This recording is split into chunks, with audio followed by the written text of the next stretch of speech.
Hello दोस्तों, स्वागत है आपका इस नई सीरीज में चेक पॉइंट। बच्चों, ये पीवाईक्यू सीरीज है नीट 2027 के लिए, जिसमें हम केमिस्ट्री के क्वेश्चंस करेंगे चैप्टर वाइज। तो हर दिन 20 क्वेश्चन, ये हमारा लक्ष्य रहेगा बच्चों। और सॉल्यूशन विद कॉन्सेप्ट हम इस सीरीज में चलेंगे। सॉल्यूशन भी करेंगे और कॉन्सेप्ट पे भी ध्यान देंगे। तो चेक पॉइंट जैसे नाम से ही पता है, हमें यहाँ पर चेक करना है अपने आप को कि हमारी तैयारी कैसी चल रही है। अगर आप ये 20 क्वेश्चन कर पा रहे हैं तो निश्चित तौर पर आप ये समझिए कि आपके आने वाली नीट परीक्षा में बहुत अच्छे मार्क्स आने वाले हैं। तो हम 20 क्वेश्चन हर दिन करेंगे, सिर्फ अपने आप को रिवाइज के लिए। ये रिवीजन सीरीज है बच्चों, आप ये मत सोचिए कि इसमें हमने कुछ नया करना है। ये सिर्फ रिवीजन है, आप लोगों ने जो पढ़ा है उसको रिवाइज करेंगे और इन क्वेश्चंस को देखेंगे। तो आगे चलते हैं बच्चों। पहला क्वेश्चन है दो बच्चों, the number of hydrogen atoms present in 5.4 gram of urea is. तो बच्चों, इसमें हमें 5.4 ग्राम यूरिया में 5.4 ग्राम यूरिया में नंबर ऑफ हाइड्रोजन बताने बच्चों। तो इसके लिए हमारे पास कुछ चीजें हमें पता होनी चाहिए बच्चों, जैसे कि हमें पता होना चाहिए कि यूरिया का फॉर्मूला क्या है। तो ये है NH2CO NH2। तो इसमें इस फॉर्मूले में 4 एटम्स हाइड्रोजन है बेटा। एटम्स हाइड्रोजन है बच्चों, है ना। इसमें 4 एटम हाइड्रोजन है। और दूसरी चीज हमें ये पता है कि 1 मोल में कितने होंगे, 4 × 6.022 इंटू 10⁻23 एटम्स। तो 1 मोल में इतने हाइड्रोजन हो सकते हैं ना, होंगे। लेकिन हमें सबसे पहले इसका क्या निकालना पड़ेगा बच्चों, मोल्स निकालने पड़ेंगे। तो मोल्स कैसे निकालते हैं, मोल्स इक्वल टू क्या होता है, given mass upon molar mass. Given mass upon molar mass. तो गिवन मास कितना है बच्चों, 5.4, और मोलर मास कितना है इसका, 60, है ना बच्चों। तो अगर हम देखें तो 6 9 जा 54 होता है बच्चों। और क्योंकि एक डेसिमल है तो एक और लगेगा, लेकिन एक जीरो और है, तो इसके जो मोल्स आएंगे वो आएंगे 0.09 मोल्स, है ना। अब हमें कितने मोल्स में हाइड्रोजन एटम निकालने हैं, 0.09 मोल्स में। तो कितना हो जाएगा, 4 × 6, सॉरी इसको थोड़ा सा सही से लिखते हैं। 0.904 × 4 × 6.022 × 10⁻23 एटम्स। तो इतने एटम्स हमारे क्या हो जाएंगे, इसमें इस मास में प्रेजेंट होंगे हाइड्रोजन के, है ना। और जब हम इसको कैलकुलेट करेंगे बच्चों, तो ये आ जाएगा हमारे पास 2.16792 10⁻23 एटम्स। ठीक है। तो ये कौन सा, हाँ, ये वाला ऑप्शन हमारा सही है। तो ये याद रखना है बच्चों, जो Na है हमारा, ये एवोगैड्रो संख्या है और 1 मोल में इतने पार्टिकल्स होते हैं। तो हमें ये याद रखना है, यहाँ पे दिया हुआ भी है। तो ये हमारा सबसे इंपॉर्टेंट फॉर्मूला होगा, 1 मोल में इतने पार्टिकल्स प्रेजेंट होते हैं। तो इस क्वेश्चन का जो कॉन्सेप्ट था वो एवोगैड्रो संख्या, molar mass, number of moles, यानी मोल कॉन्सेप्ट का ये हमारे पास क्वेश्चन था बच्चों। तो अगले क्वेश्चन पे चलेंगे बच्चों। हाँ देखो बच्चों, अगला जो क्वेश्चन है, 1 dm³ of CO2 gas is pass over hot coke, the volume of gases mixture after complete reaction at STP becomes 1.4 dm³। The composition of gases mixture H at STP। तो हमें कंपोजिशन बतानी है gases mixture की after the complete reaction. तो हम इसको कैसे निकालेंगे ये हम देख लेंगे। हमें क्या करना है, आफ्टर कंप्लीट रिएक्शन के कंप्लीट होने के बाद जो गैसेस मिक्सचर है उसका कंपोजिशन क्या है। तो सबसे पहले हम ये देखेंगे कि CO2 जब हमारी कोक से यानी कार्बन से रिएक्शन करेगी तो हमारे पास क्या बच जाएगा बच्चों, CO बच जाएगा। अब हमें पता है कि इसका जो इनिशियल कंपोजिशन है, इनिशियल है वो 1 मान लेते हैं इसको, ये 1 दे रखा है। और इसकी हमें वैल्यू नहीं है तो इसको रहने देते। CO का हम देख लेंगे, ये CO इनिशियल टाइम पे क्या होगा बेटा, 0 होगा। लेकिन आफ्टर रिएक्शन, आफ्टर रिएक्शन क्या हो जाएगा बच्चों, माना कि इसके एक्स मोल क्या होते हैं, कन्वर्ट हो जाते हैं CO में। तो यानी ये एक्स है और ये कितना हो जाएगा, 2x हो जाएगा बच्चों, है ना। क्योंकि यहाँ पे ये 2CO बनाएगा, है ना। क्योंकि यहाँ पे ये 2CO बनाएगा तो ये 2x हो जाएंगे, यानी 2 गैस। अब आफ्टर रिएक्शन इन्होंने बोला कि गैसेस मिक्सचर का जो वॉल्यूम है वो कितना है, 1.4 dm है आफ्टर रिएक्शन। यानी इसका मतलब क्या है हमारे पास, 1 minus X plus 2x equal to कितना हो जाएगा, 1.4, है ना। और जब हम इसको सॉल्व करेंगे तो 1 प्लस एक्स इक्वल टू 1.4, और जब हम इसको माइनस करेंगे तो 1.4 माइनस 1, तो ये आ जाएगा हमारा x इक्वल टू 0.4 dm, है ना। तो इस हिसाब से देखो बच्चों, इस कंपोजिशन में अगर हम देखें तो हमारा CO यानी ये कितना है, CO है हमारा 2x, यानी क्या हो जाएगा 2 इंटू 0.4 इक्वल्स टू क्या आ जाएगा हमारे पास 0.8 BM3, है ना। और इसी तरीके से हमारा CO2 क्या होगा बच्चों, वो होगा 1 माइनस एक्स, यानी 1 माइनस 0.4, तो ये कितना हो जाएगा 0.6 DMQ। तो ये हमारा कंपोजिशन हो जाएगा बच्चों, है ना। तो ये हमारा आंसर आ जाएगा। इसके ऑप्शन नहीं है हमारे पास, तो इसको आप देख लेना, यही ऑप्शन होंगे। तो आगे बढ़ते हैं बच्चों, आप लोगों को समझ में आ गया होगा, तो आगे का प्रश्न देखते हैं। अगला क्वेश्चन क्या है बच्चों हमारे पास, the numbers 17.0145 and 21.0235 were rounded to three figures after the decimal point, the resulting numbers are. तो हमने राउंडिंग ऑफ से इसके 3 डेसिमल पॉइंट तक इसके नंबर्स निकालने हैं, तो हमने राउंडिंग ऑफ करना है और फिर नंबर को हमने बताना है।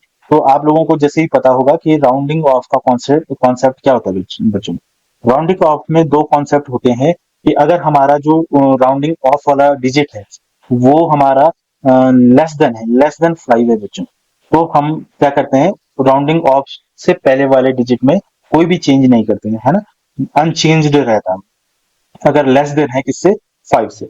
लेकिन अगर वो greater than and equals to 5 है, अगर वो 5 से बड़ा है या 5 के बराबर है, उसमें हम +1 कर देते हैं आगे वाले डिजिट में ना, यानी हम कहते हैं पहले डिजिट में, फिर राउंडिंग ऑफ से जो पहले डिजिट है हमारे पास, उसमें हम कितना कर देते हैं, +1 कर देते हैं। तो हमारे पास दो नंबर्स हैं बच्चों, 17.0145, यानी ये भी 5 है, तो ये हो जाएगा 17.014, ठीक है, 3 डिजिट तक ये हो गया। दूसरा क्या है, 21.0235, इसमें भी 5 है बच्चों, तो ये हो जाएगा 21.024, 1 हम इसमें ऐड कर देंगे। सॉरी, इसमें मैंने नहीं ऐड करा, ये 5 होना चाहिए, तो सॉरी सॉरी सॉरी, तो ये 5 होगा, क्योंकि ये 5 है तो आगे वाली डिजिट में हम 5 ऐड कर देंगे, और इसमें भी आगे वाली डिजिट में हम 1 ऐड कर देंगे, 1 ऐड कर देंगे, सॉरी, इसमें भी मैंने क्या बोला, अभी 5 ऐड कर देंगे, 5 नहीं 1 ऐड कर देंगे। तो 4 में 1 ऐड करेंगे तो ये 5 हो जाएगा, 3 में 1 ऐड करेंगे तो 4 हो जाएगा। राउंडिंग ऑफ का जो कॉन्सेप्ट है उसमें हमने अभी देखा,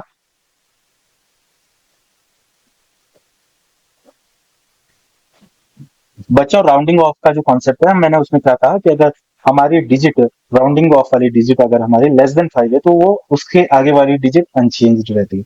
लेकिन अगर equals to and greater than है तो +1 करते हैं। तो ये जो कंडीशन है, ये इक्वल्स टू वाली कंडीशन है बच्चों, है ना, क्योंकि ये 5 है, है राउंडिंग ऑफ वाली, राउंडिंग ऑफ वाली 5 है अगर, तो उसके आगे वाली डिजिट में हम क्या ऐड कर देते हैं बच्चों, 1 ऐड कर देते हैं। तो ये 4 का 5 हो जाएगा, ये 3 का 4 हो जाएगा, है ना। आप लोगों को समझ में आ गया होगा। बहुत ही इजी क्वेश्चन है बच्चों, 2026 रीनीट का क्वेश्चन है बच्चों। ओके, तो नेक्स्ट क्वेश्चन है बच्चों हमारे पास, the amount of carbon dioxide evolved upon complete combustion of 116 gram of butane is. तो हमें यहाँ पे कार्बन डाइऑक्साइड का क्या निकालना है बेटा, अमाउंट निकालना है, कि वो जब उसका ब्यूटेन का कंबस्टन होता है, यानी उसको हम ऑक्सीजन के साथ रिएक्शन करवाते हैं, तो कितना कार्बन डाइऑक्साइड बनेगा बच्चों, ये हमको निकालना है। तो सबसे पहले हम इसकी रिएक्शन लिख लेंगे, ये हमारा ब्यूटेन है बच्चों, प्लस ऑक्सीजन यानी 13/2 O2 arrow 4CO2 plus 5H2, ये रिएक्शन हो जाएगी बच्चों ब्यूटेन के कंबस्टन की, है ना। सबसे पहले हम इसका मोलर मास निकाल लेंगे बच्चों। तो कार्बन के 4 एटम्स हैं, 12 से मल्टीप्लाई कर देंगे, प्लस हाइड्रोजन एक है, तो हम कितने से मल्टीप्लाई कर देंगे बच्चों, 1 इंटू 10, सॉरी 10 इंटू 1 करेंगे, है ना। तो आएगा कितना बच्चों, ये 48 प्लस 10 यानी 58, इसका आ गया। तो इसका मीनिंग क्या है बच्चों, इसका मीनिंग है 1 मोल्स इक्वल्स टू कितना है बच्चों, 58। लेकिन यहाँ पे कितना दे रखा है, 116, तो 116 किस में आएगा, 2 मोल में आएगा बच्चों, क्योंकि 2 से मल्टीप्लाई करेंगे तो देखो 116 ग्राम आ जाएगा। अच्छा, तो 1 मोल इक्वल्स टू 116 है। अब यहाँ पर हम देखेंगे बच्चों कि 1 मोल कंबस्ट करने में, ब्यूटेन के 1 मोल कंबस्ट करने में 4 मोल CO2 हमारा बन रहा है बच्चों। तो 2 मोल में कितना हो जाएगा बच्चों, 8 मोल CO2 हो जाएगा, है ना। तो इसका मतलब अमाउंट ऑफ CO2 क्या है, अमाउंट ऑफ CO2 कितना हो जाएगा बच्चों, 8 इंटू इसका molar mass of carbon dioxide. तो इसको हम निकाल लेंगे कितना, 12 प्लस 2 गुना गया 16, यानी 12 प्लस 32, यानी 44 आ जाएगा बच्चों। ये कितना आ जाएगा 44, तो यहाँ से 44 से मल्टीप्लाई कर देंगे हम, कितने से मल्टीप्लाई कर देंगे, 44 से। तो जब इसके 44 से मल्टीप्लाई करेंगे तो ये 352 ग्राम आ जाएगा बच्चों, है ना। तो ये हमारा आंसर होगी। यहाँ पर हमने निकाली अमाउंट ऑफ कार्बन डाइऑक्साइड। तो जब हम कंबस्टन करते हैं ब्यूटेन का, तो हमारी रिएक्शन क्या होती है, butane C4 H10 plus 13/2 A2 sorry O2 and arrow 4CO2 plus 5H2। तो ये रिएक्शन हमको आनी चाहिए, है ना। चलो आगे चलेंगे बच्चों। नेक्स्ट क्वेश्चन क्या है बच्चों, among the following choose the ones with equal number of atoms. NEET 2025 का क्वेश्चन है बच्चों, among the following choose the ones with equal number of atoms. हमें इसमें से चूज करना है कि इनके पास एक समान अणु परमाणुओं की संख्या है ना। तो इसके लिए हम सबसे पहले क्या करेंगे बच्चों, इनके मोल्स निकाल लेंगे, है ना। तो मोल्स कैसे निकालेंगे, देखो गिवन वेट कितना है बच्चों इसका, Na2CO3 यानी सोडियम कार्बोनेट का गिवन वेट है 212 और मोलर मास कितना है 106। बच्चों इसको जब हम डिवाइड करेंगे तो ये 2 आ जाएगा, यानी 2 मोल्स आ जाएगा बच्चों। और इसके टोटल एटम्स निकालेंगे तो बेटा देखो कितना है, 3 4 4 और 2 6, तो 6 गुणा गया 2 यानी 12, है ना। 12 एटम्स है। और मोल्स में तो अगर हम इसका एवोगैड्रो संख्या से करेंगे तो वो तो सबका एक जैसा ही होगा, हम सिर्फ ऐसे निकाल लेंगे। इसके बाद हम सोडियम ऑक्साइड का निकालेंगे Na2O का। इसका गिवन मास कितना है बच्चों, 248 है बच्चों। और मोलर मास कितना दे रखा है, 62 दे रखा है। तो जब हम इसको डिवाइड करेंगे तो 6 2 4 है ना। हाँ, तो ये 4 टाइम्स कट हो गया, यानी 4 मोल्स हो गए बच्चों। 4 मोल्स और एटम्स कितने हैं इसमें, 2 और 1 3, यानी 4 × 3 यानी कितना हो गया टोटल, 12 एटम्स हो गए बच्चों। और इसके बाद हमारे पास क्या है, sodium hydroxide. Okay, sodium hydroxide है, इसका गिवन वेट कितना है 240 है इसमें। और ये हमारा कितना दे रखा है, 40 दे रखा है। इसको हम डिवाइड कर लेंगे तो ये 6 टाइम जाएगा, यानी 6 मोल्स बच्चों। तो 6 मोल्स आ गए बच्चों। तो 6 × कितने हैं, ये 3 है, तो ये 18 आ जाएगा बच्चों। इसी तरीके से हम किसका निकालेंगे, H2 का निकालेंगे बच्चों। तो गिवन वेट कितना है, गिवन मास 12 है, एटम मोलर मास 2 होता है, तो 6 आ जाएगा बच्चों। और 6 मोल्स आ गया इसका, और कितने एटम्स है, 2, तो 6 × 2 यानी 12, है ना। इसी तरीके से हम CO2 का निकालेंगे। CO2 का गिवन कितना है, 220 है बच्चों। और ये 44 होता है, तो इसको अगर हम डिवाइड करेंगे तो ये 5 टाइम्स कटेगा बच्चों, 5 मोल्स आ जाएगा। और 5 मोल्स के साथ अगर हम 5 की मल्टीप्लाई 3 की मल्टीप्लाई करेंगे तो ये 15 आ जाएगा। अब हम देखेंगे कि हमारे पास इक्वल्स टू कितने, बराबर कितने बच्चों। तो 3 हम मुझे बराबर देखने को मिल रहे हैं, 12 जो है ना, ये 3, यानी A B D, है ना। तो ABD यानी ये वाला ऑप्शन हमारा सही। तो मुझे लगता है कि आप लोगों ने ये क्वेश्चन करा होगा, सॉल्व करा होगा। तो इस तरीके से इसका आंसर आना है बच्चों, तो आप लोग इसका ध्यान से करेंगे। बहुत ही आसान सा प्रश्न, नंबर ऑफ मोल्स पे सारे क्वेश्चन है। ये हमारे पहले चैप्टर 11th के पहले चैप्टर के क्वेश्चन चल रहे हैं बच्चों। आप लोगों को मैं बता दूं कि ये 11th के पहले चैप्टर के क्वेश्चन चल रहे हैं, है ना। Some basic concept of chemistry. तो इसके हमारे प्रश्न चल रहे हैं, मैंने पहले बताना भूल गया, लेकिन हमारे पहले चैप्टर के क्वेश्चन चल रहे हैं क्लास 11। और ऐसे हम धीरे धीरे बढ़ के 12 तक पहुंचेंगे बच्चों, है। तो हम क्या करेंगे, 11 12 करके हम इसको आगे बढ़ाएंगे बच्चों, है ना। अगला क्वेश्चन है बच्चों हमारे पास, क्या है, Dalton's atomic theory could not explain which of the following. तो इनमें से डाल्टन थ्योरी कौन सा एक्सप्लेन नहीं कर पाई है। तो इसका जो आंसर है बेटा ये वाला, है ना, गैल-लुसाक लॉ, यानी लॉ ऑफ गैसेस वॉल्यूम। बाकी तो कर ही लिया था। डाल्टन्स लॉ तो तुम लोगों को पता है कि डाल्टन्स लॉ क्या है। उसने बोला कि जो हमारा एटॉम है वो सर्कुलर है ना। एक चीज तो ये बोली थी।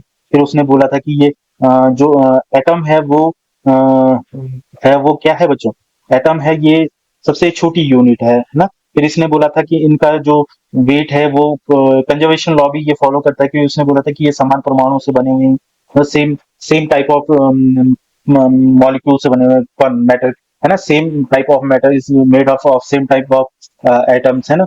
लॉ ऑफ कांस्टेंट प्रोपोर्शन का भी है इसमें, मल्टीपल प्रोपोर्शन का भी है ना। तो ये सारी चीजें उसने बताई थी हमें कि क्या क्या चीजें हैं इसमें डाल्टन से। आप लोग डाल्टन को एक बार रिव्यू कर लेंगे, उसके बाद देखोगे तो इसका आंसर आएगा लॉ ऑफ गैसेस वॉल्यूम, है ना। ये गैलुसाक जो लॉ है उसको फॉलो नहीं करता, बाकी सभी को ये फॉलो करता है बच्चों। तो आगे बढ़ेंगे।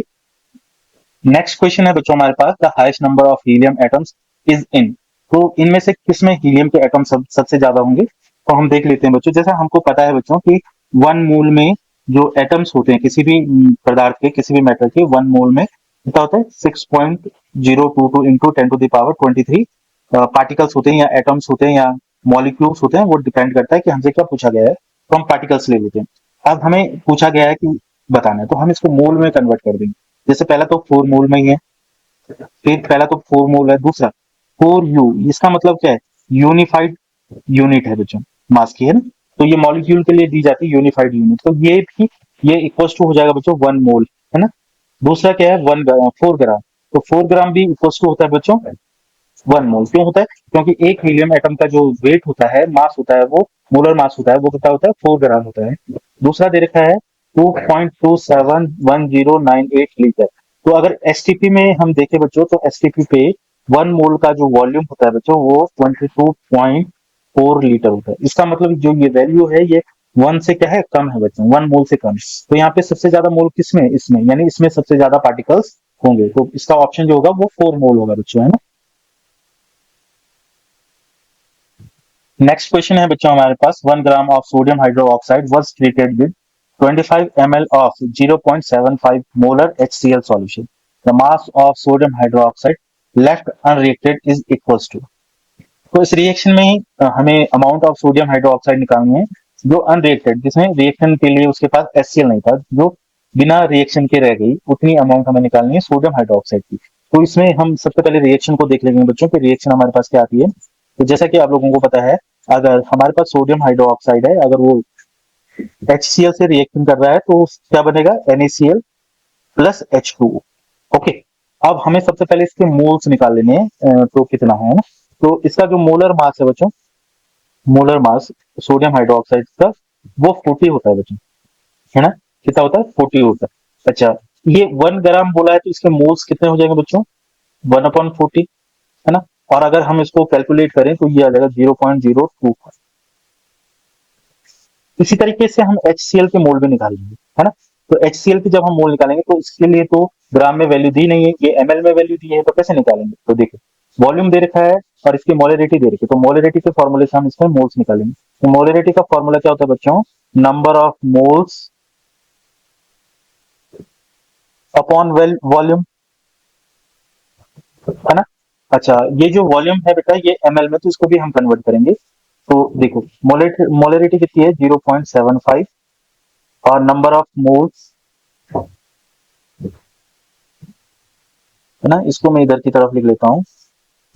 ये मोलरिटी कितनी है? 0.75, और वॉल्यूम कितना है इसका? 25 ml। लेकिन इसे 1000 से भी डिवाइड करना पड़ेगा, ताकि ये वॉल्यूम किसमें आए बच्चों? लीटर में आए। ताकि ये वॉल्यूम किसमें आए बच्चों? लीटर में आए, है ना। तो जब हम इसको कैलकुलेट करेंगे, तो इसकी वैल्यू कितनी आ जाएगी हमारे पास? 0.01875 मोल्स, है ना। अब देख, हमारे पास जो ये मोल्स आए हैं किसके? HCl के, वो कितने हैं बच्चों? 0.01875, जो कि हमारे सोडियम हाइड्रोक्साइड के मोल्स से क्या है बच्चों? कम है। ये सोडियम हाइड्रोक्साइड के मोल्स से, ये HCl के मोल्स हैं, तो ये कम है। तो इसका मतलब HCl कम है हमारे पास, यानी सोडियम हाइड्रोक्साइड के मोल्स बढ़ जाएंगे। इसका मतलब क्या है बच्चों? कि हमारा जो पहले खत्म हो रहा है वो HCl है। इसका मतलब ये कि हमारा लिमिटिंग रिएजेंट है ना। तो हम सबसे पहले निकालेंगे unreacted unreacted moles of NaOH। तो ये कैसे आएगा बच्चों? हम माइनस कर देंगे 0.025 में से 0.01875 को, और जब हम इसको माइनस करेंगे, तो हमारे पास जो वैल्यू आएगी वो आएगी 0.00625 मोल्स। तो इतने मोल्स ने रिएक्शन नहीं करी बच्चे, उनके लिए HCl उपलब्ध ही नहीं था, अवेलेबल ही नहीं था, वो खत्म हो गया था पहले। तो इतने मोल्स बच गए किसके? Sodium hydroxide. अब हमें अमाउंट निकालनी है, तो अमाउंट ऑफ NaOH जो अनरिएक्टेड रहेगी, वो क्या कर लेंगे? 40 इंटू 0.00625 से, और इसकी वैल्यू आ जाएगी हमारे पास 0.25 ग्राम। इतनी वैल्यू आ जाएगी उसमें हमारे पास, है ना। जब इसको हम कैलकुलेट करेंगे, तो इसको मल्टीप्लाई करेंगे, तो ये आ जाएगा। अब ये ग्राम में तो वैल्यू है नहीं, इसलिए इसको किस में चेंज करो? मिलीग्राम में। तो इसको 0.25 इंटू इंटू 1000 से हम मल्टीप्लाई कर लेंगे, तो ये हमारी वैल्यू आ जाएगी। तो ये आ जाएगा 250 मिलीग्राम, है ना। तो ये क्वेश्चन कितना आसान सा था। तो इस तरीके से हम इन क्वेश्चंस को करेंगे बच्चों। अगर आप लोगों को मेरी वीडियो पसंद आ रही है, तो आप इस चैनल को सब्सक्राइब जरूर करेंगे, वीडियो को लाइक जरूर करेंगे, कमेंट कमेंट बहुत जरूरी है। कमेंट में आप बताएंगे कि क्या कमी है, हम क्या और अच्छा कर सकते हैं। तो कमेंट जरूर करिए, और अपने दोस्तों के साथ इस वीडियो को शेयर जरूर कीजिए, ताकि अधिक से अधिक स्टूडेंट के साथ ये वीडियो पहुंच सके और हमें भी मोटिवेशन मिल सके। तो आप लोग लाइक जरूर ठोकेंगे बच्चों।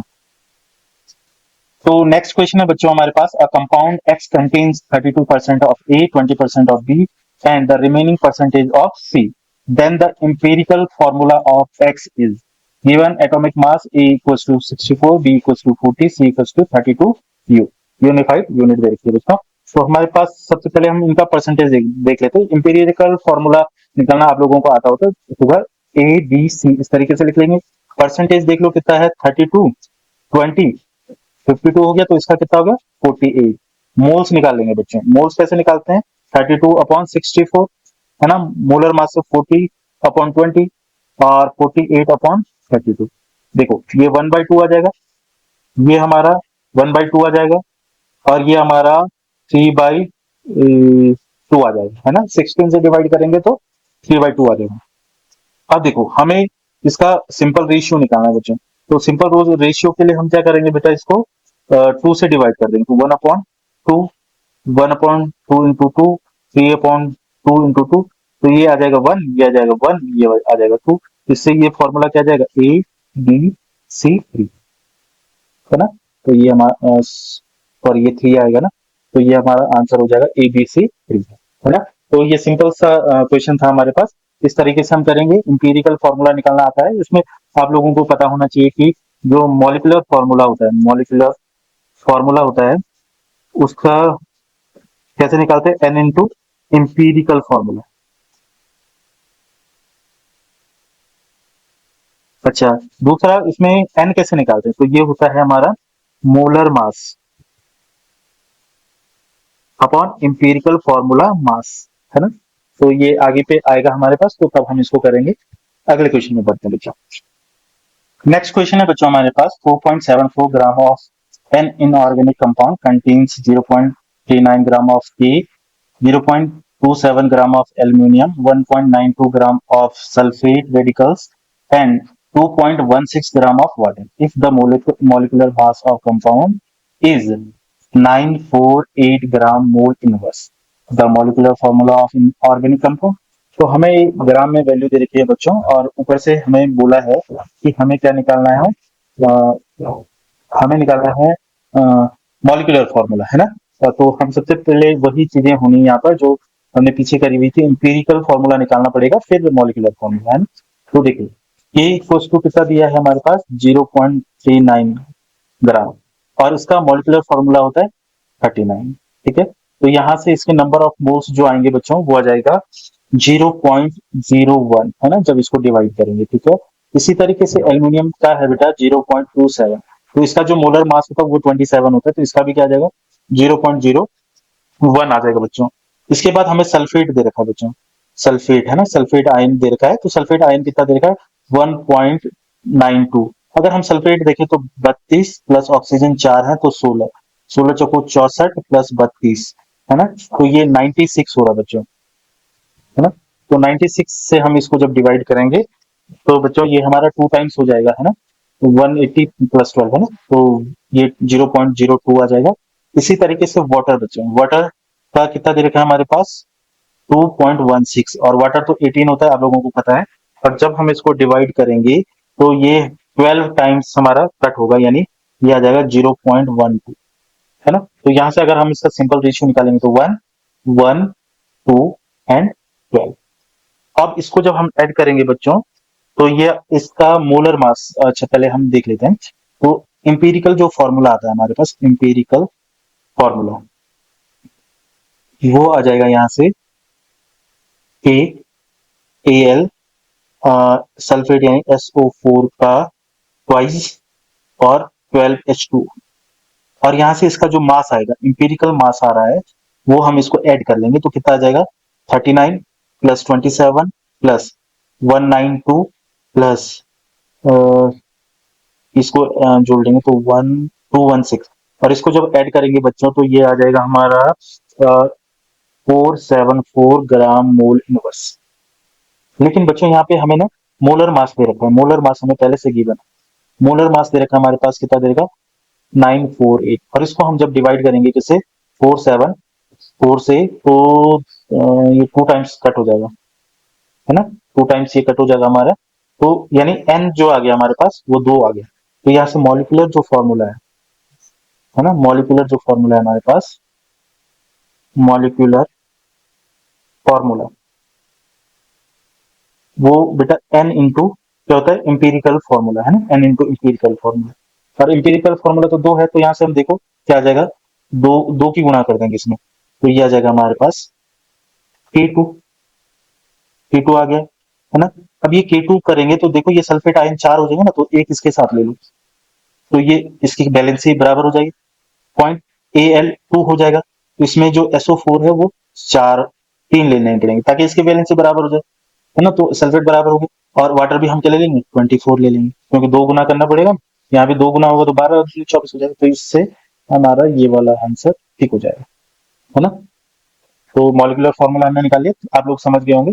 बस कुछ चीजें नहीं है, मोल्स निकाले, मोल्स निकालने के बाद एन निकालना पड़ेगा, N molar mass upon empirical formula mass आ जाएगा। तो एन आ जाएगा, फिर हम मोलर फॉर्मूला, मॉलिक्यूलर फॉर्मूला निकाल सकते हैं, वो क्या है, एन इंटू इंपीरिकल फॉर्मूला, है ना। आगे बढ़ते बच्चों, देखो इतना आसान सा क्वेश्चन है बच्चों। Molar mass of compound X whose 2.6 mole base 312 gram, यानी इस क्या कह रहा है, इसका 2.6 मोल्स का जो वेट है वो कितना है, 312 है। तो 1 मोल का कितना आ जाएगा बच्चों, 1 मोल का आ जाएगा 312 अपॉन 2.6। इसको आप लोग फटाफट कैलकुलेट करके बताओ कितना आ रहा है आप लोगों का, फटाफट से बताएंगे। बहुत ही आसान सा प्रश्न है, मॉलिक्यूलर मास मोलर मास बताना है ना, और उसके 2.6 मोल्स का दे रखा है 312। तो इसको हम 1 मोल के निकालने के लिए क्या करेंगे, 312 को डिवाइड कर देंगे 2.6 से, तो ये कितना आ जाएगा बेटा, 120 आ जाएगा, है ना। आंसर है ना इसमें 120 ग्राम मोल इनवर्स, है ना। कितना आसान सा प्रश्न है बच्चों। चलो आगे चलते हैं। अच्छा ये देखो, यहाँ पे ये अगला प्रश्न है बच्चों, how much glucose is needed to prepare 250 ml of 120 m यानी m/20 ग्लूकोज सॉल्यूशन, है ना। तो देखो मोलरिटी हमें दे रखी है WB into 1000 upon MB into V, है ना। तो हमें क्या निकालना है, वेट निकालना है कि कितना ग्लूकोज, यानी WB निकालना है। तो WB निकालने के लिए फॉर्मूला क्या हो जाएगा, M into MB into V और अपॉन 1000, है ना, यही हो जाएगा। तो डब्ल्यू भी निकालना है। अब सारी वैल्यूज हमारे पास है बच्चों, एम यानी मोलरिटी कितनी है, 1/20, एम बी कितना है, M B M B glucose का 180 है, ओके। कितना बनाना है, 250, अच्छा ठीक है। 1000 से डिवाइड कर लेंगे, तो ये जीरो से 2 जीरो को कैंसिल कर लो बच्चों, है ना। और ये हो जाएगा हमारा 18 इंटू 25 अपॉन 20 इंटू 10, है ना। तो इसको हम कैलकुलेट कर लेंगे और हमारा आंसर आ जाएगा। जल्दी से बताओ क्या आ रहा है, ये तो आ सकता है, ये तो आसान सा प्रश्न है, आप सभी कर सकते हैं इसको, है ना। 18 इंटू 25 अपॉन 20 इंटू 10, है ना। तो इसको आसानी से सभी निकाल सकते हैं, बहुत आसान सा प्रश्न है। कितना आ रहा है, हाँ ये आ रहा है बच्चों 2.25 ग्राम, बहुत आसान सा क्वेश्चन है। देखो ऑप्शन ये वाला है, बहुत इजी सा क्वेश्चन है बच्चों, इसको आराम से कर सकते हैं। अभी तो हम कॉन्सेप्ट के साथ कर रहे हैं ना, तो बहुत टाइम लग रहा है, लेकिन जब हम करेंगे तो बहुत इजी हो जाएगा। ये रीनीट 2024 का प्रश्न है बच्चों, ये नीट रीनीट 2024 का प्रश्न है, और बहुत ही आसान सा प्रश्न है, मोलरिटी पे बेस्ड है, तो हो जाएगा बच्चों, है ना। अब देखो यहाँ पर बोला है कि 1 gram of H2O2 has the same number of molecules as in. तो H2 जो हाइड्रोजन पर है, उसके 1 ग्राम में जितने परमाणु हैं, जितने मॉलिक्यूल्स हैं, सॉरी एटम हो, उतने किसमें होने चाहिए, किसमें होंगे, ये हमसे पूछा। तो हम इसको निकाल लेंगे बच्चों, देखो सबसे पहले हमें इसके मोल्स निकाल लेंगे, कितने मोल्स आ रहे हैं। तो H2O2 का जो एटॉमिक नंबर होगा, मॉलिकुलर मास होगा, वो 2 प्लस 32 यानी 34, है ना। 2 इसका, 16 दूनी 32 इसका, तो ये 34 ग्राम आ गया। और 1 ग्राम में देखो तो कितना आएगा बेटा, 1/34 मोल्स अगर हमें निकालने हैं, तो 1/4 मोल्स, तो ये आ जाएगा 1/34। तो इसको जब हम कैलकुलेट करेंगे तो ये आ जाएगा 0.029। इसी तरीके से हमने सबके निकालने बेटा, तो ये तो देखो वाटर के तो 18/18 यानी 1 मोल हो जाएगा बच्चों, है ना। अच्छा इसका देखो तो, कार्बन का, कार्बन का होगा 16 ग्राम बेटे, कार्बन मोनोऑक्साइड, है ना। कार्बन मोनोऑक्साइड कितना हो जाएगा, 16 upon carbon plus 16, carbon monoxide का मोलर मास कितना होता है 12 प्लस 16 यानी 28। तो ये आ जाएगा 16 अपॉन 28 बच्चों। तो 16 अपॉन 28 को डिवाइड करो बच्चों फटाफट, तो ये आएगा 0.571। ठीक है, ये भी नहीं है। अब इसको करो तो ये 28 अपॉन 28 हो जाएगा बच्चों, है ना, क्योंकि नाइट्रोजन 14 होता है और 14 दूनी 28, तो ये 1 आ गया। तो इसका मतलब कौन है आंसर, ये वाला, है ना। इसको निकाल लेंगे आप लोग, हमने ऐसे भी कर लिया, आप लोग इसको सीधा कर सकते हो। तो आप लोग देख लेंगे क्या आ रहा है, इसको एक बार कैलकुलेट जरूर कर लेना, है ना। नहीं, सही आंसर तो हमारा यही है, एक बार आप कैलकुलेट जरूर कर लेना। तो आगे के प्रश्न में चलते हैं बच्चों, है ना।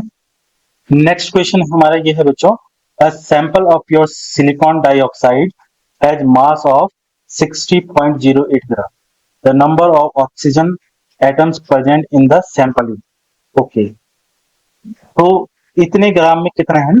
तो सबसे पहले हम सिलिकॉन डाइऑक्साइड का मोलर मास निकाल लेंगे बच्चों, है ना। तो मोलर मास कितना होता है, अच्छा सिलिकॉन का होता है एटॉमिक मास होता है 28.08 प्लस ऑक्सीजन को ये कितना है बेटा 32 हो जाएगा, और इन दोनों को ऐड करेंगे तो हमारे पास 60.08 आ जाएगा। अब हम इसके मोल्स निकालेंगे बच्चों, तो मोल्स कितने होंगे 60.08, जो ये गिवन मास, इसका फॉर्मूला लिख लेता हूँ, given mass upon molar mass, और दोनों क्योंकि बराबर है ना, दोनों बराबर है ना 60.08 और 60.08, तो ये तो 1 हो गया, यानी 1 मोल। और 1 मोल में ऑक्सीजन एटम्स पूछा है बच्चों, अच्छा एटम्स पूछा है तो 2 एटम्स है ना यहाँ पे, 2 एटम्स है 1 मोल्स में, तो ये हो जाएगा 2 इंटू 6.022 इंटू 10⁻23, और इसको हम मल्टीप्लाई करेंगे तो 440.12 23। तो इसमें जो ही आंसर होगा ये हमारा सही आंसर हो गया बच्चों, है ना। इसका मॉलिक्यूलर मास निकालना सीखना है बच्चों, ये तो आना ही चाहिए। सिलिकॉन का जो होता है वो 28.08 होता है, बाकी ऑक्सीजन तो 16 होता है, 2 ऑक्सीजन है तो 32 हो जाएंगे, है ना। तो आसान तो प्रश्न था बच्चों, अगले प्रश्न पे चलते हैं। ओके, ये तो बहुत आसान सा क्वेश्चन है, आप सभी को आता होगा। Molecular mass, sorry molar mass of glucose, तो ये तो 180 है, इसको करने की जरूरत है नहीं, अगर बताना है तो देख लो। 6 है, सॉरी 6 है, 12 होता है कार्बन का, 12 एटम है, 1 होता है हाइड्रोजन का, प्लस 6 एटम है, 16 होता है किसका ऑक्सीजन, 72, 12, 96, और इन सबको ऐड करेंगे तो 180, है ना। आसान सा क्वेश्चन है, आप लोगों को सभी को आता होगा, है ना। अगला क्वेश्चन है बच्चों हमारा, how many moles of H2O are present in 54 gram of water. तो ये हमें निकालना है बच्चों, बहुत आसान सा प्रश्न है कि हमें निकालना है कि 54 ग्राम, तो ये देखो कैसे निकालेंगे। सबसे पहले इसका मॉलिक्यूलर मास देखो बेटा कितना होता है 18, ठीक है। मास गिवन है बच्चों कितना 54, मोल्स का फॉर्मूला क्या होता है मैं कई बार लिखा चुका हूँ, given mass upon molecular mass, है ना। तो कितना हो जाएगा 54 अपॉन 18, 6 3 जा 18, 6 9 जा 54, 3 3 जा 9, तो ये आ जाएगा हमारा 3 मोल। देखो कितना आसान से क्वेश्चन आ रखा है, ये नीट 2023 में बहुत ही आसान प्रश्न है बच्चों, ये क्वेश्चन तो होने ही चाहिए, है ना। तो ये रिवीजन क्लास है बच्चों, जैसे मैंने आप लोगों को बताया पीवाईक्यूज की रिवीजन क्लास है, सिर्फ चेक पॉइंट है बच्चों आप लोगों के लिए, इससे मैंने इस सीरीज का नाम चेक पॉइंट रखा है। आप लोगों को सिर्फ खुद को चेक करना है कि आपको कितना आता है। अच्छा बच्चों, the number of molecules present in 22.4 litre of hydrogen gas at STP. तो एसटीपी पे बच्चों 1 मोल गैस का जो वॉल्यूम होता है वो होता है 22.4 लीटर, यानी 22.4 लीटर, है ना। और 1 मोल में कितने एटम्स प्रेजेंट होते हैं, कितने या पार्टिकल। अब यहाँ इन्होंने मॉलिक्यूल्स पूछा है H2 का, तो ये वाला आंसर हो जाएगा, सिंपल सी बात है। सॉरी सॉरी सॉरी सॉरी 22 नहीं 23, ये वाला इसका आंसर हो जाएगा बच्चों। इतने आसान से क्वेश्चन है बच्चों, आगे चलते हैं। अच्छा बच्चों, अगला जो क्वेश्चन है हमारे पास, which of the following contains the largest number of atoms, है ना। 1 मोल 1 मोल, इनमें जिनमें एटम्स ज्यादा होंगे, तो इसमें 3 है, इसमें 1 है, इसमें भी 3 है, और इसमें क्या है 2 और 4 8 है, तो सबसे ज्यादा इसमें हो जाएंगे। मोल सबने एक एक दे रखा है, तो ये तो देखने के वाले क्वेश्चन है बच्चों, ये तो सिर्फ देखने वाले क्वेश्चन है, इसमें कुछ करना ही नहीं है, तो ये सारे हो जाने चाहिए बच्चों, है ना। बहुत ही आसान से क्वेश्चन आए थे 2023 में। आगे बढ़ते हैं बच्चों, अब देखो इसमें बोला है the density of solution is, 2.15 gram millilitre inverse. अब mass of 2.5 ml solution is, तो हमें मास निकालना है 2.5 ml का, है ना। तो देखो सबसे पहले हमें डेंसिटी का फॉर्मूला पता होना चाहिए। डेंसिटी इक्वल्स टू होता है हमारा मास अपॉन वॉल्यूम, है ना। और अगर हमें मास निकालना है तो क्या हो जाएगा, mass equals to density into volume, है ना। और डेंसिटी कितनी है बेटा, 2.15 और वॉल्यूम कितना है 2.5, है ना। तो इसको मल्टीप्लाई कर लेंगे बच्चों, मल्टीप्लाई कर लेंगे तो हमारा आंसर आ जाएगा। अच्छा जल्दी से मल्टीप्लाई करो, 2.15 को कितने से, 2.15 को कितने से मल्टीप्लाई करना है, 2.5 से मल्टीप्लाई करना है बच्चों। तो ये आ जाएगा हमारा, कितना आ जाएगा 5.375। और कितने सिग्निफिकेंट नंबर्स में बताना है बच्चों, करेक्ट सिग्निफिकेंट नंबर्स, है ना। तो हमारे पास देखो कौन सा है, 5 ये देखो इसमें लिख लेंगे, क्योंकि ये देखो यहाँ पर बच्चों 5 को इधर लाएंगे तो ये हो जाएगा हमारे पास 5.38 हो जाएगा ना बच्चों, क्योंकि यहाँ पे ये ऑप्शन तो है नहीं हमारे पास, है ना, नहीं है। तो ये वाला हम लिख लेंगे, ये वाला हमारा करेक्ट हो जाएगा बच्चों। ठीक है, तो बहुत ही आसान सा क्वेश्चन था बच्चों, इजी क्वेश्चन है बच्चों, तो ये हो जाने चाहिए। आगे बढ़ते हैं बच्चों। इस तो बच्चों हमारे पास ये क्वेश्चन है, what fraction of Fe exist as Fe3 in Fe0.96O, है ना। और कंसीडर करना है कि Fe0.96O to be made of Fe2+ और Fe3+, है ना। तो हमें ये कंसीडर करना है कि जो हमारा Fe0.96O है वो Fe2+ से भी बना है और Fe3+ से भी बना है ना। तो इसको हम कंसीडर x कर लेंगे बच्चों, और इसको कंसीडर कर लेंगे 0.96 माइनस x, है ना। अच्छा अब इसके बाद हम चार्ज बैलेंसिंग से इसको निकालेंगे, चार्ज बैलेंसिंग करेंगे और उससे हम इसको निकालेंगे। तो देखो एफ एक्स के साथ मल्टीप्लाई कर लेंगे 2 की, क्योंकि इसका चार्ज क्या होगा 2x, प्लस इसका चार्ज क्या होगा 3 मल्टीप्लाई बाई 0.96 माइनस एक्स, है ना। अच्छा माइनस टू क्यों कर रहे हैं, ऑक्सीजन का माइनस चार्ज, तो ये क्या हो जाएगा जीरो। तो चार्ज बैलेंसिंग से टोटल चार्ज जीरो होता है, कैटाइन प्लस एनाइनिक चार्ज करेंगे हम। तो हमने ये कर लिया, अब इसको थोड़ा सॉल्व करेंगे तो ये 3x प्लस ये आएगा 2.88 माइनस 3x माइनस 2 बराबर जीरो। तो इसको सॉल्व करेंगे तो ये आ जाएगा माइनस एक्स, और ये आ जाएगा हमारा प्लस 0.88 बराबर जीरो। तो x की वैल्यू आ जाएगी 0.88, है ना। अच्छा हमें क्या निकालना था बच्चों, इसका Fe का निकालना है। तो ये Fe3+ का क्या हो जाएगा 0.96 माइनस 0.88, तो ये कितना आ जाएगा 0.08 आ जाएगा, है ना। ये आ गया। अब फ्रैक्शन निकालना है बच्चों, क्या निकालना, फ्रैक्शन ऑफ Fe3+, तो ये कितना हो जाएगा, ये हो जाएगा हमारा 0.08 अपॉन 0.96, डेसिमल से काट दो तो 8 के टेबल से इसको काटेंगे तो 8 बन जाए 8, और ये 12 टाइम कट जाएगा तो 1/12 आ जाएगा बच्चों। तो इसका आंसर हो जाएगा 1/12। तो ये सीरीज की पहली वीडियो यहीं पे समाप्त होती है। आप लोगों को अगर ये वीडियो अच्छी लगती है तो आप लोग लाइक करेंगे, शेयर करेंगे और कमेंट करेंगे, कमेंट जरूर करेंगे कि आप लोगों को ये वीडियो कैसी लग रही है, और अपने सही आंसर भी आप लोग इसमें कमेंट कर सकते हैं। बाकी आप लोग मुझे सजेशन के लिए बता सकते हैं कि वीडियो कैसी थी, अच्छी थी, बुरी थी। अगर बुरी भी होगी तो आप लोग कमेंट करेंगे ताकि हम आगे की वीडियोज में इंप्रूव कर सकेंगे। तो आज के लिए यहीं पे समाप्त करते हैं। आप लोग इस वीडियो को लाइक करेंगे, शेयर करेंगे और अपने दोस्तों के साथ शेयर जरूर करेंगे। धन्यवाद।